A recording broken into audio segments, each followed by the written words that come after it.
What's good? It's Woog. I just went to a beach house concert at the Greek Theater in Los Angeles. And I enjoyed myself thoroughly. I'm a huge beach house fan. Like, I would say I really got on board around the time of Teen Dream, which is when a lot of people got on board. This is like 2010. And then I was enamored just as much, if not even more so, by their follow-up album, Bloom. And so I had seen Beach House a couple times, but the first time I had seen them was at like Coachella. I think it was Coachella 2010. This is when they were still playing at a small stage. So this is when their newest stuff was on Teen Dream. So they had only had the self-titled Beach House album, and then they had Devotion leading up to that third album, Teen Dream. And then I had seen them again just a few years ago, like 3-4 years ago, opening up for Fleet Foxes. So this was, I believe, at the Hollywood Bowl. And I've always just thought their sound to be totally enchanting. Victoria Legrand's voice is just otherworldly. The instrumentation, Alex Scally's guitar sounds, and just their use of like different levels of reverb. It's not too washed out, but it makes for this just intergalactical experience. It feels like her voice surrounds you in a way. It's just pretty remarkable. And so I had high expectations going into this concert, and I wasn't disappointed. However, and I'm gonna leave this question to you guys, the audience here, they didn't play Zebra. And I get it, like, they are the artists. I'm paying for the ticket to get the beach house experience. However they present it to me, right? That's a part of artistry, and it is their creative license to play what the hell they want to play, right? I'm here to enjoy that. And to be fair, they played a lot of my other favorite beach house songs. They played like Silver Soul, which is on track 2 on Teen Dream. Track 1 is Zebra.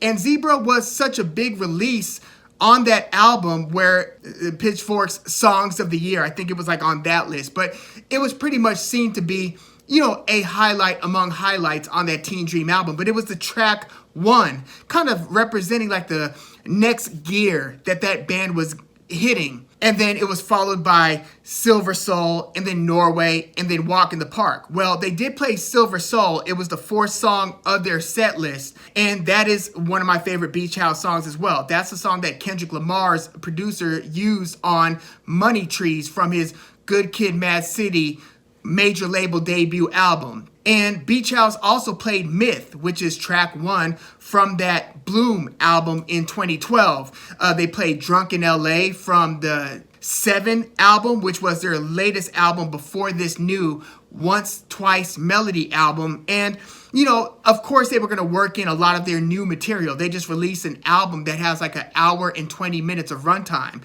Super long album with 18 to 20 songs or something like that. Very long. Beach House usually has albums that are like half that long. A Beach House album is usually about 10 songs long. This was about double that. So it felt like a double album when you're listening to Once Twice Melody. And, they predictably kicked their concert off with the opening song of that Once Twice Melody album, and it's the title track called Once Twice Melody. So that was no surprise.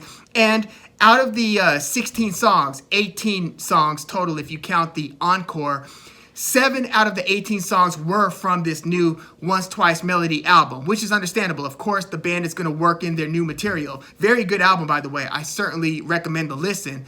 And 7 out of 18 songs isn't too much. It's more than a third, but less than half of the entire set list. So you have to be kind of selective in terms of what other non-Once Twice Melody songs you're going to work into this set list, and you only have so many spaces. I'm sure you want to play a couple things from the 7 album, which they did. They played like Dark Spring, Drunk in LA, as well as Lemon Glow. That's another one of their singles from 7, which again is their most recent album before this latest Once Twice Melody album. And then obviously you want to play something from like Depression Cherry or Thank Your Lucky Stars. Those were the 2 albums sandwiched between, Teen Dream and Bloom, and then those newest couple albums that I mentioned. So you've got a lot of stuff to have to pick and choose what you need to work in. So they played Silver Soul from Teen Dream. They played Myth, the kickoff song from Bloom, as well as Lazuli, which was another one of the singles from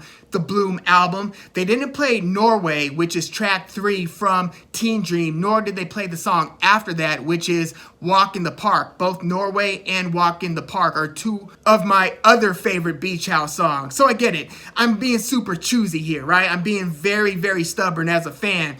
And they did play Space Song, from Depression Cherry. That was one of their more recent popular songs. And by recent, I just mean like within the past 7-8 years, which isn't even that recent. I get it. But does it matter that they didn't play Zebra in particular? Because, if I was going to think of a Beach House song that they had to play, that's almost like the number one requirement. If you were to rank which Beach House songs can a Beach House concert not go without, Zebra might be at the very top of that list. So, if you were going to go to a, Prince, rest in peace, Prince concert, is it okay if he doesn't play Purple Rain or Let's Go Crazy?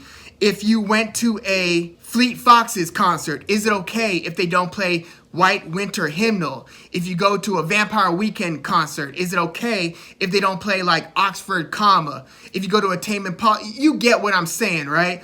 Is it okay that Beach House doesn't play Zebra? And, I might be just as, hey, what the hell if they played Zebra but didn't play Myth? Because, again, I'm just being a little bit spoiled and I just really like what I like, right? But are there instances where a artist should be, required isn't the word. Again, they have the creative license. It's their music. We are here for their experience. But are there instances where an artist, when they hit the stage, that they more or less have to play a certain song?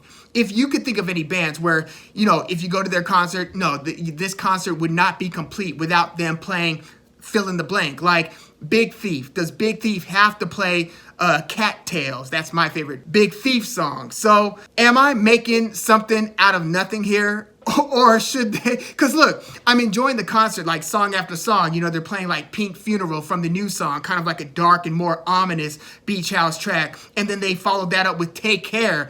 That's another one of their more popular songs. I think Rihanna covered that song once upon a time. Then they played Superstar, which is another song from Once Twice Melody, this latest album that I really like. And then they get to the end of their regular set with, they finish it off with Space Song and then New Romance. And then they leave the stage, and we all know that they're going to come back out. So I'm thinking, oh, for sure, they're going to come back out, and that's when they're going to hit us with Zebra, right? Well, they eventually came back out, but their 2 encore songs were On the Sea and Over and Over. Good song, and that's what they closed their encore to. And then they really left and said thank you. And then the lights came on, and I'm sitting there whoa, hey, am I the only one where the hell's Zebra? So, okay, am I being a little bit extra? Maybe. But are there instances where an artist is almost expected to play a certain song? And if there was a certain song that Beach House should be playing during their concert, and this was their tour closer. This, I believe, was the last stop of their Once Twice Melody tour. If there is a required song, and I use that term very loosely, is that song Zebra?